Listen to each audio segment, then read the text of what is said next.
Shalom Papa Mama dan adik-adik, sebelum kita memulai ibadah, perhatikan panduan berikut ini ya. Mohon bimbingan Papa dan Mama selama adik-adik mengikuti ibadah secara online. Adik-adik perlu tahu bahwa Tuhan dapat hadir dimanapun termasuk di rumah. Adik-adik siap dengan baju yang rapi dan sopan seperti sedang berada di dalam gereja. Adik-adik dapat mengikuti instruksi kakak-kakak sekolah minggu dengan antusias. Adik-adik bebas berekspresi dalam memuji dan menyembah Tuhan. Selama mengikuti ibadah, adik-adik fokus dan tidak melakukan kegiatan lain. Siapkan hati dan sikap yang terbaik untuk Tuhan Yesus. Selamat beribadah. Happy birthday to you. Yay! Happy birthday. Shalom, selamat pagi adik-adik sekolah minggu di rumah. Selamat pagi Kak Lia. Selamat pagi Kak Agus. Apa kabarnya hari ini? Luar biasa. Yes, mantap. Ya, tentunya adik-adik yang ada di rumah semua sehat, semua senang, bersuka cita karena kasih dan penyertaan Tuhan. Terlebih lagi pada saat ini kita akan bersama-sama memuji memuliakan nama Tuhan. Ya Kak Lia ya. Iya, Adik-adik yang kekasih Kak dalam Agus. Tuhan, untuk memulaikan ibadah kita pada pagi hari ini, saya ajak adik-adik yang ada di rumah untuk bangkit berdiri. Iya, mari kita memuji memuliakan Tuhan, memuji Tuhan selalu.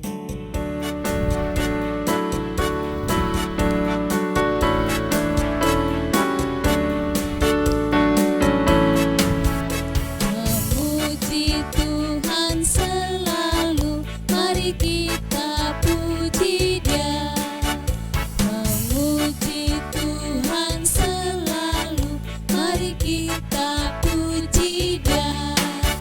Puji, mari kita puji Dia. Puji, mari kita puji Dia.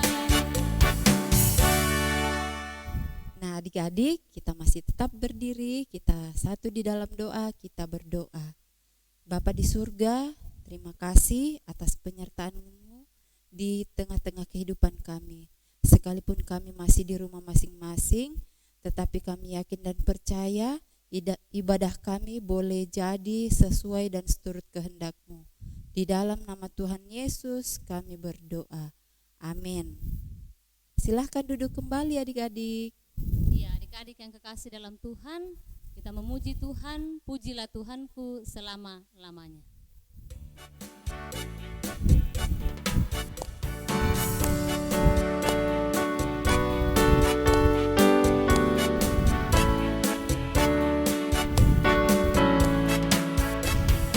Pujilah Tuhanku selama-lamanya. Pujilah Tuhanku, Dia baik buat saya. Oh, pujilah Tuhanku selama-lamanya. Ku tak dapat balas cintanya Tuhanku. Nah adik-adik yang terkasih, kita akan menyaksikan ayat hafalan dari teman-teman kita untuk hafalan minggu lalu. Silahkan menyaksikan. Amsal 9 ayat 10a yang berbunyi demikian. Permulaan hikmat adalah takut akan Tuhan. Amin. Amsal 9 ayat 10a yang berbunyi demikian. Permulaan hikmat adalah takut akan Tuhan dan mengenal Yang Maha Kudus adalah pengertian. Amin. Amsal 9 ayat 10a yang berbunyi demikian. Permulaan hikmat adalah takut akan Tuhan. Amin. Amsal 9 ayat 10a yang berbunyi demikian. Permulaan hikmat adalah takut akan Tuhan. Amin. Amsal 9 ayat 10a yang berbunyi demikian. Permulaan hikmat adalah takut akan Tuhan. Amin. Amsal 9 ayat 10a yang berbunyi demikian. Permulaan hikmat adalah takut akan Tuhan. Amin. Amsal 9 ayat 10a. Permulaan hikmat adalah takut akan Tuhan. Amin. Pasal 9 ayat 10 bagian A berbunyi, permulaan hikmat adalah takut akan Tuhan. Amsal 10 ayat 9a yang berbunyi demikian. Permulaan hikmat adalah takut akan Tuhan. Amin. Amsal 9 ayat 10a. Permulaan hikmat adalah takut akan Tuhan. Amin. Amsal 9 ayat 10 yang berbunyi demikian. Permulaan hikmat adalah takut akan Tuhan, dan mengenal yang Maha Kudus adalah pengertian. Amsal 9 ayat 10a yang berbunyi demikian. Permulaan hikmat adalah takut akan Tuhan. Amin. Amsal 9 ayat 10a yang berbunyi demikian. Permulaan hikmat adalah takut akan Tuhan. Amin. Amin. Amsal pasal 9 ayat 10a yang berbunyi demikian. Permulaan hikmat adalah takut akan Tuhan. Amin. Ya, adik-adik, kita sudah menyaksikan teman-teman kita yang menghafal ayat hafalan minggu yang lalu. Ya, mungkin juga ada adik-adik yang di rumah yang rindu untuk menghafal ayat hafalan, disilahkan belajar untuk menghafal ayat hafalan. Ya, Kakak Lia ya? Iya, betul Kak Agus. Iya. Sebelum kita mendengarkan firman Tuhan, kita puji muliakan Tuhan. Saya dalam, luar, atas, bawah selalu gembira.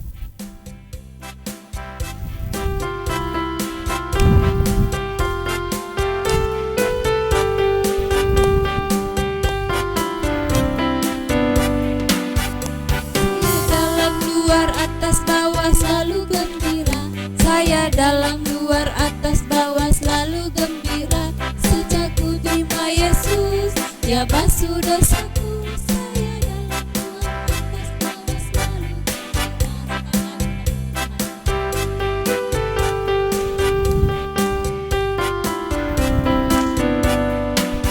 Saya dalam, luar, atas, bawah selalu gembira. Saya dalam, luar, atas, bawah selalu gembira.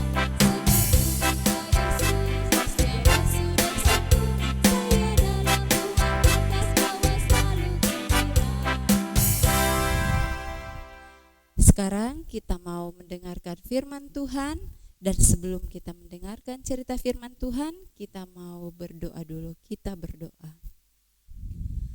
Tuhan Yesus, saat ini kami mau mendengarkan cerita firman-Mu melalui cerita firman pagi hari ini yang diberitakan oleh kakak pembimbing. Kiranya Tuhan Yesus menjamah hati kami, menjamah pikiran kami dan kehidupan kami, sehingga apa yang Tuhan firmankan pagi hari ini boleh tertanam baik di dalam hati kami, terlebih kami boleh melakukannya di dalam kehidupan kami.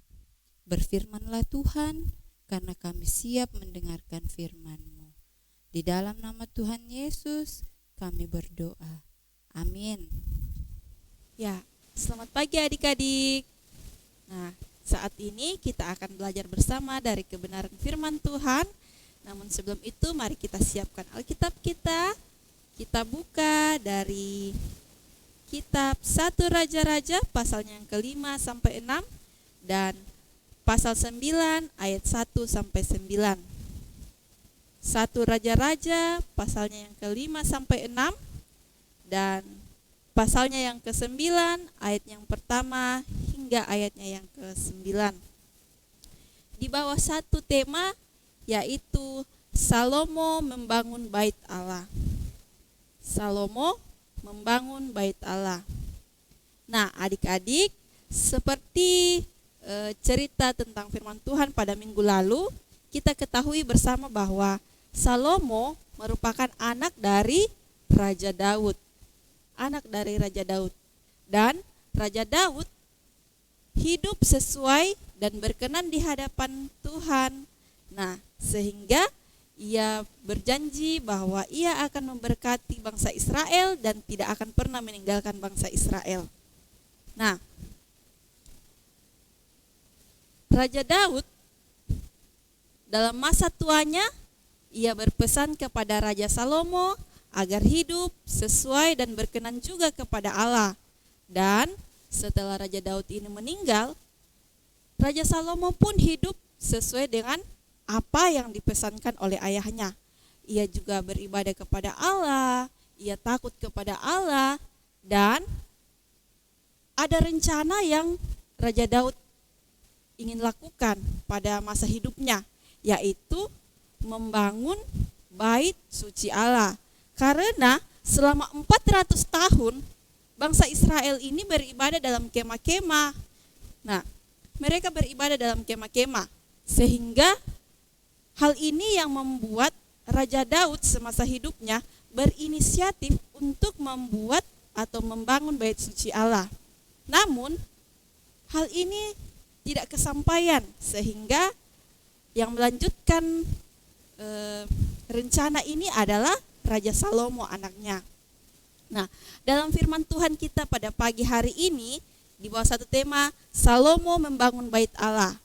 Untuk lebih jelasnya, adik-adik sekalian, mari kita simak video berikut ini.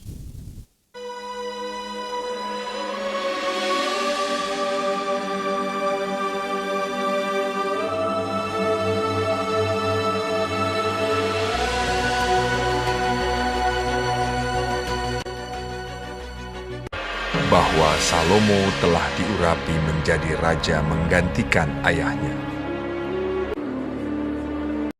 Hiram, Raja Tirus, senantiasa bersahabat dengan Daud.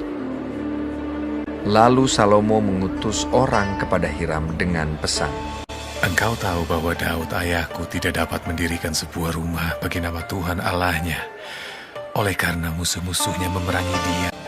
Dan ketahuilah, aku berpikir-pikir hendak mendirikan sebuah rumah bagi nama Tuhan Allahku."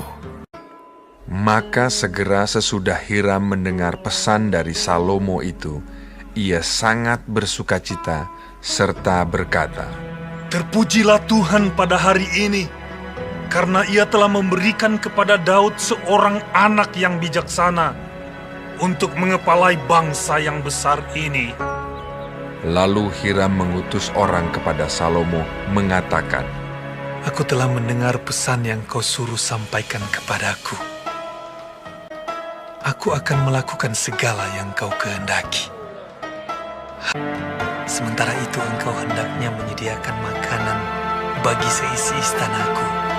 Demikianlah Hiram memberikan kayu aras dan kayu sanobar kepada Salomo seberapa yang dikehendakinya.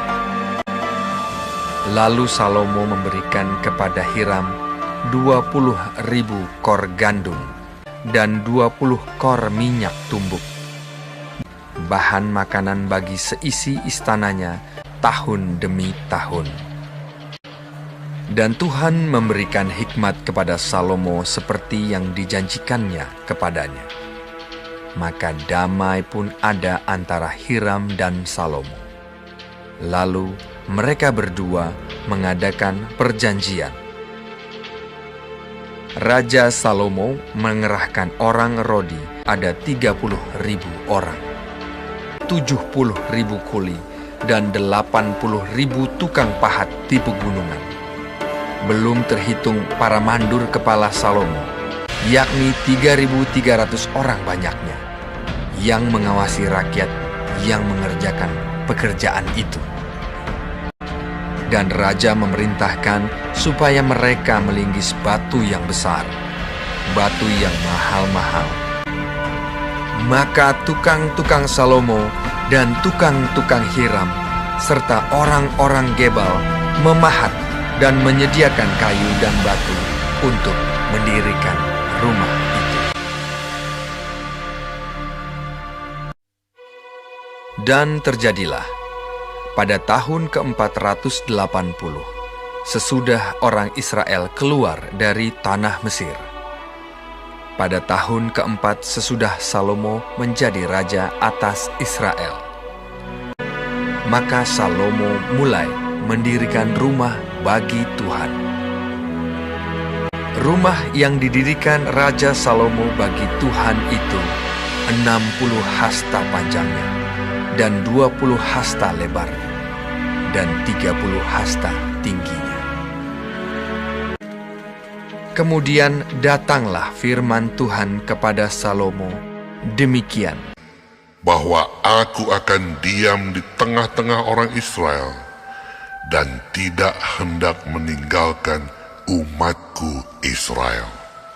Setelah Salomo selesai mendirikan rumah itu, ia melapisi dinding rumah itu dari dalam dengan papan kayu aras. Lantai rumah itu dilapisinya dengan papan kayu sanobar. Demikianlah dilengkapinya ruang belakang supaya di sana ditaruh tabut perjanjian Tuhan, menjadi tempat maha kudus. Rumah itu seluruhnya, juga seluruh mesbah yang di depan ruang belakang itu dilapisinya dengan emas. Selesailah rumah itu dengan segala bagian-bagiannya dan sesuai dengan segala rancangannya. Jadi, 7 tahun lamanya ia mendirikan rumah itu. Nah, adik-adik, itu dia tadi cerita tentang atau kisah tentang Raja Salomo yang membangun bait suci Allah. Raja Salomo membangun bait suci Allah. Ia membangun bait suci ini di Gunung Moria. Ya, di Gunung Moria. Nah, pada pasalnya yang ke-9, ayatnya yang pertama hingga ayatnya ke-9, di situ Allah hadir menemui lagi Raja Salomo ini. Seperti yang Raja Salomo lakukan setelah membangun bait suci itu, ia berdoa kepada Tuhan supaya Tuhan memberkati dan menguduskan bait suci yang telah ia buat. Dan Allah pun juga berkenan atas itu. Allah senang dengan apa yang dilakukan oleh Raja Salomo. Ia pun tinggal di dalam bait suci yang ia buat, ia menguduskannya, dan hal ini membuat Allah menjadi senang. Nah, adik-adik, kenapa Raja Salomo meminta kepada Allah untuk menguduskan bait suci yang ia buat? Karena Allah itu senang di tempat yang kudus.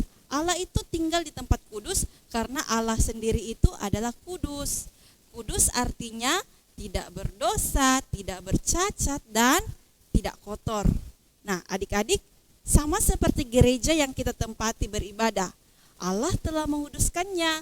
Oleh sebab itu, kita sekalian juga harus hidup kudus di hadapannya, sehingga kita dapat datang untuk beribadah kepada Allah di rumahnya yang kudus. Lalu bagaimana dengan keadaan sekarang? Kita tidak dapat berkumpul di gereja untuk beribadah seperti biasanya. Nah, adik-adik, tidak apa-apa. Allah itu tetap tinggal di dalam kita dan kita menjadikan diri kita sebagai bait kudus Allah dengan cara tetap menjaga kebersihan, tetap menjaga diri kita supaya tidak berdosa. Kita jangan nakal, kita harus hidup sesuai dengan kehendak Tuhan, sehingga Allah mau tinggal di dalam kita. Demikian firman Tuhan. Haleluya. Amin. Nah, adik-adik, untuk ayat hafalan kita pada minggu ini terdapat dalam kitab Mazmur pasalnya yang ke-84, ayatnya yang kedua. Mari kita buka sama-sama. Mazmur 84 ayat yang kedua, dan kita akan baca bersama ya. Mazmur 84 ayatnya yang kedua. Kita baca bersama-sama. 1, 2, 3. Betapa disenangi tempat kediaman-Mu, ya Tuhan semesta alam. Betapa disenangi tempat kediaman-Mu, ya Tuhan semesta alam. Semua orang senang dengan bait suci Allah dan tempat kediaman Allah. Berarti kita harus menjadi anak-anak yang hidup sesuai dengan kehendak Allah agar Allah selalu hadir dalam kehidupan kita. Iya, adik-adik, tiba saatnya kita akan memberikan persembahan sebagai tanda ungkapan syukur kita kepada Tuhan. Ya, kita angkat pujian bersyukur kepada Tuhan.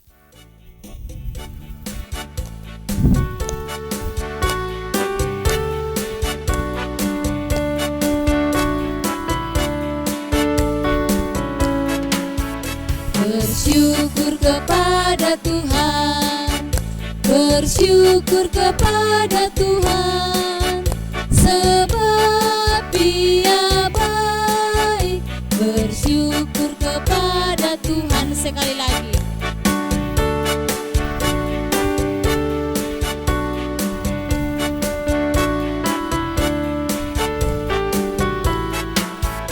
Bersyukur kepada Tuhan, bersyukur kepada Tuhan, sebab Dia baik.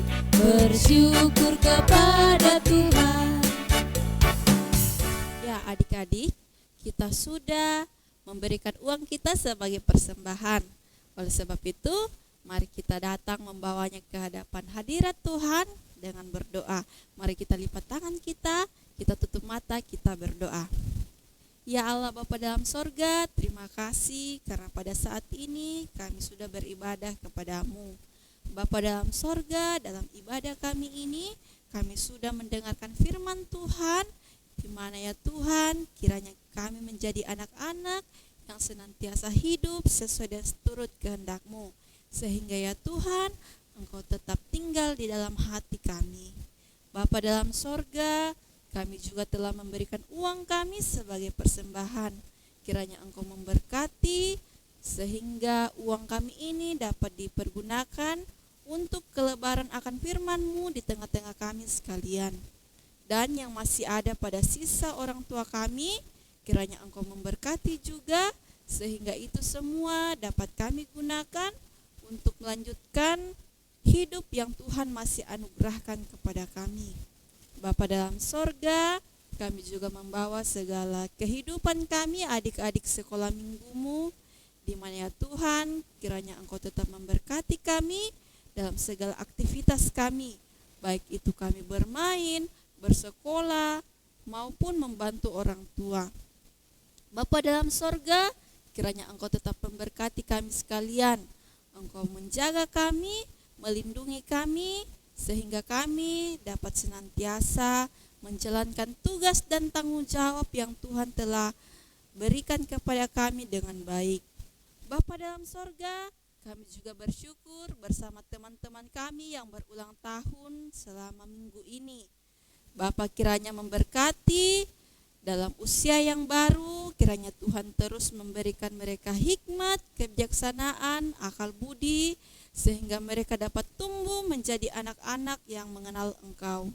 Bapa dalam sorga, kami juga berdoa untuk teman-teman kami yang dalam kelemahan tubuh. Kiranya Engkau juga melihat mereka, memberikan mereka kesehatan, agar mereka dapat melakukan segala aktivitas mereka dengan baik.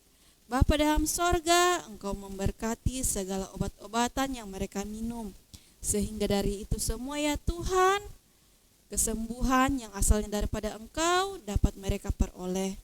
Bapa dalam sorga, seluruh hidup dan kehidupan kami serahkan ke dalam tangan pengasihan-Mu.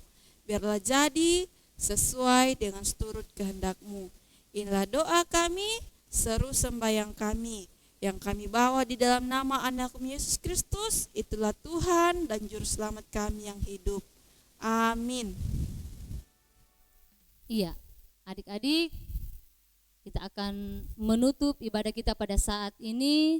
Saya ajak adik-adik sekali lagi untuk bangkit berdiri. Mari kita kembali ke kehidupan kita masing-masing, adik-adik sekolah minggu yang ada di rumah. Sebagai wujud kita, cinta kita kepada Tuhan, kita puji Tuhan, rukun cinta satu sama lain.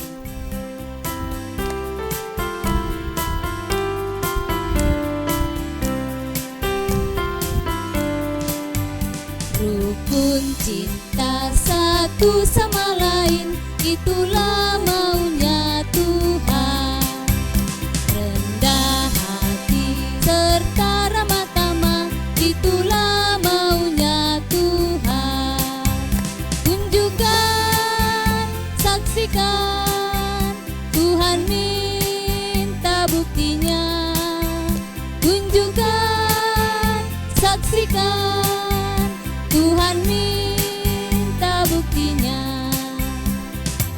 Iya, adik-adik, sekarang kita akan menutup ibadah pada saat ini. Kita satu dalam doa, kita berdoa. Tuhan Yesus yang baik, terima kasih buat hari ini, di mana Tuhan sudah memberkati ibadah kami, mulai dari awal, pertengahan, hingga berakhirnya Tuhan. Terima kasih Tuhan, biarlah kami semua adik-adik sekolah minggu yang ada di rumah, bahkan kakak-kakak pembimbing, bahkan orang tua Tuhan, Engkau tetap memberkati kami, memberikan kami kekuatan, kesehatan selalu. Biarlah Tuhan di dalam masa pandemi ini, kami tetap bersyukur dan berterima kasih kepada Tuhan. Biarlah dari kesemuanya itu Tuhan, kami boleh melewati dengan baik. Bapa di sorga, terima kasih. Ini doa kami Tuhan, dalam nama Tuhan Yesus kami berdoa. Amin. Amin. Ya adik-adik, demikianlah ibadah kita pada pagi hari ini ya Kak Lia ya.